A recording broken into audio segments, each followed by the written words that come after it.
د اذان نیوز محترم لیدونکو السلام علیکم.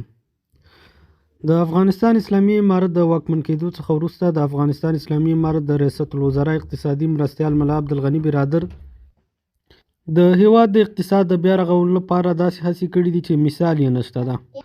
تر ټولو ستره پروژه چې د افغانستان اقتصاد او کرنه کې به یو لوی بدلون راولي په افغانستان کې د قوشتېپې کانال ده.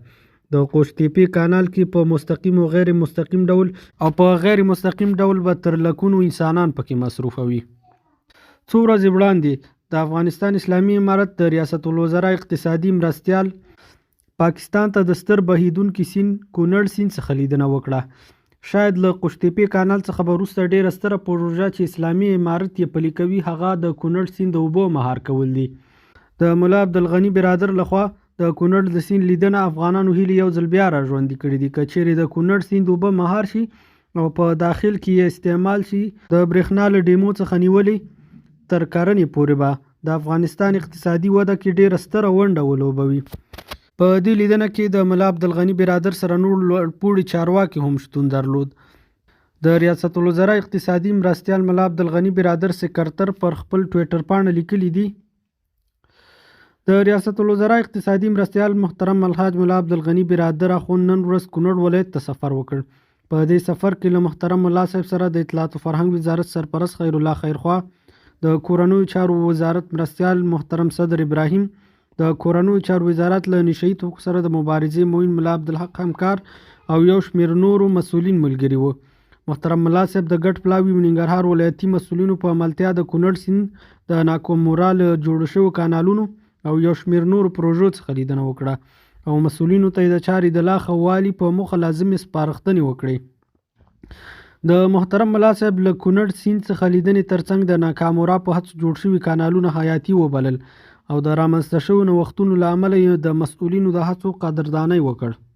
د کونړ سیند پرېمانه اوبه لري چې اوس پاکستان ته روانې دي او په افغانستان کې په ډیره کمه کچه ترې ګټه اخیستل کیږي.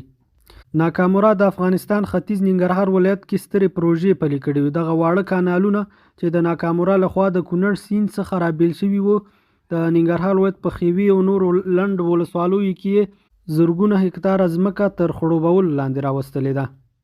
همدا ډول نن ملا عبدالغني برادر د قانون وزیر سره یو ځای د افغانستان له شمال څخه لیدنه وکړه.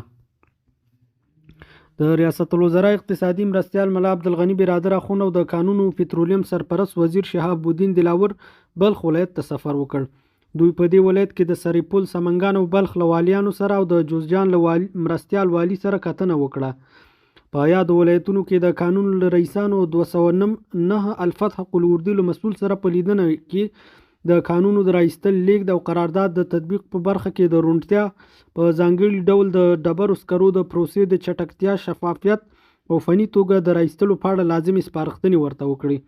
ښاغلي ملا عبدالغني برادر چې قانون وویل چې قانونونه د دې هیواد سرمایه او ملي عواید د جوړولو بنسټیزه سرچینه ده او د دې ملي شتمنۍ په ساتنه او د شفافیت په تامین کې باید پوره هڅه وشي.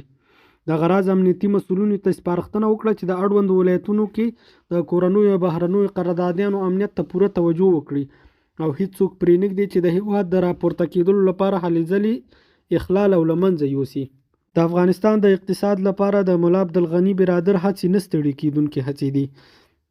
د افغانستان اقتصاد د اسلامي امارت د کامیابۍ څخه وروسته د امریکا د بندیزونو له امله په زوړ روان و، خو د هیوادوالو په همکارۍ او د اسلامي امارت په پوره هڅو سره د هیواد اقتصاد وژغورل شو او همدا ډول د تیلو او نورو اولیه موادو چې د لومړنیو ضرورت څخه ګڼل کیږي نرخونه مهار شول.